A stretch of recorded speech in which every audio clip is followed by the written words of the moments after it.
ما رأيته من صور في بعض الشواطئ وغير ذلك، ثم ما رأيته عندما أنزل إلى الحي الذي ذكرته من تفشي للعري والمظاهر يعني الإفساد والفساد. يعني صراحة لم أتمالك نفسي، لأن المسجد قريب مني، عفوا الحي قريب من مسجدي، يعني ليس بيننا أقل من 800 متر أو 1000 متر.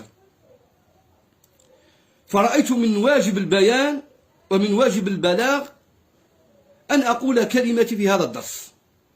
حديثي هذه الجمعة أزعج الكثيرين وأزعج البعض، فأفاجأ اليوم أنني أطالب في شؤون الدنيا على الساعة 2 من طرف رئيس المصلحة، لأن المدير خرج في عطلة منذ يومين أو هذا الأسبوع غير ذلك.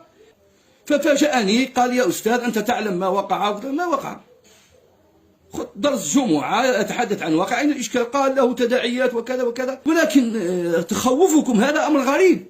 استغربت، عجيب. قلت: ماذا ارتكبت؟ أمرت بالمعروف ونهيت عن المنكر وفق القوانين الجزائرية، لأن الذي نص على محاربة الدعارة قانون العقوبة الجزائري، الذي تحدث عن المبيت بمرأة أجنبية إلا بدفتر عائلي، تمشي لوتيل بدفتر عائلي، تمشي سكن تأجره إما بالوثيقة تاع النوتيل ولا بدفتر عائلي، والله يقوم بمداهمات كارثة. اللي باغي يكري الساعة واللي بالساعتين واللي بالنهار واللي بغير ذلك من غير دفتر عائلي.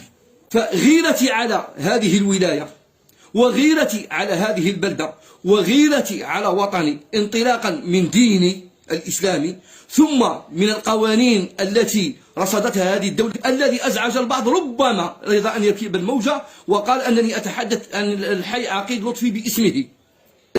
فأنا قلت في الدرس هذا نموذج، وقلت: هؤلاء الدخلاء، أنا لم أتحدث عن الأصلاء من حي العقيد وما يقع فيه، لست أنا. سكان الحي يصورون كثير من المناظر المسيئة، تضرروا من هذه المناظر المشينة. أقسم لكم بالله 3: إن الأب يستحي أن يمشي مع ابنه. لا أكذب عليكم، لا حول ولا قوة إلا بالله، ما يدفعني لهذا الكذب. ولكن هناك بعض الخفافيش لا يعجبهم هذا الأمر.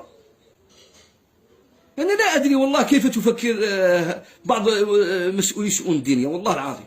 يعني هل أخذتكم الغيرة على الأمر؟ أخذتكم الغيرة على الدعارة؟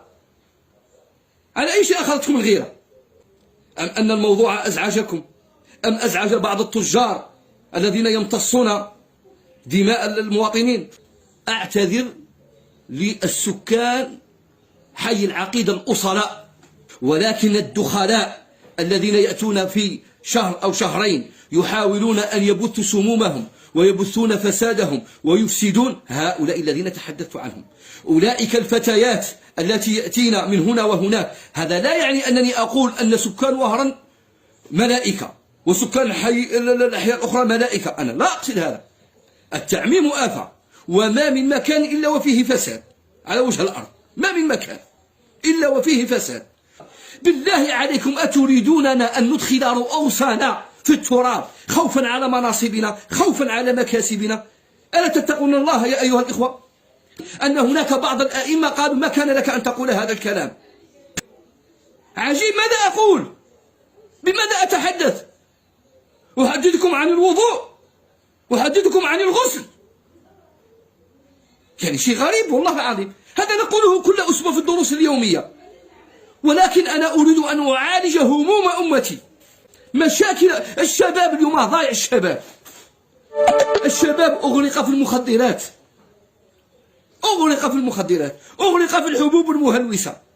هذه الآفات التي نراها بأم عيننا، نحن مطالبون بمعالجتها. أقابل بأنني أتريث وأتوقف، فأقول أولا لوزير الشؤون الدينية: جزاك الله خيرا. ثم أقول لمدير الشؤون الدينية الأستاذ قدري: جزاك الله خيرا إذا كان هذا الأمر فوق طاقتك. أما إذا كان منك أنت أو من غيرك، والله لن أجعلكم في حل يوم القيامة. كل من ساهم في منع في إبلاغ الكلمة، أنا لا أتقاضى، أنا أدرس بالمجان، حلقاتي بالمجان، تنقلاتي كلها من جيبي وبسيارتي في سبيل الله. الآن أتلقى هذا الإشعار، فأتمنى أن يراجعوا أنفسهم وأنا قد أبرأت ذمتي حتى وإن أقرروا وأصروا على منعي، فأقول الحمد لله رب العالمين أنني أبلغت رسالتي وأديت أمانتي، ولا يخلو حي من الأحياء من الفساد على وجه الكرة الأرضية، على وجه الكرة الأرضية بما فيها مكة وفيها المدينة، لا تخلو بقعة من فساد.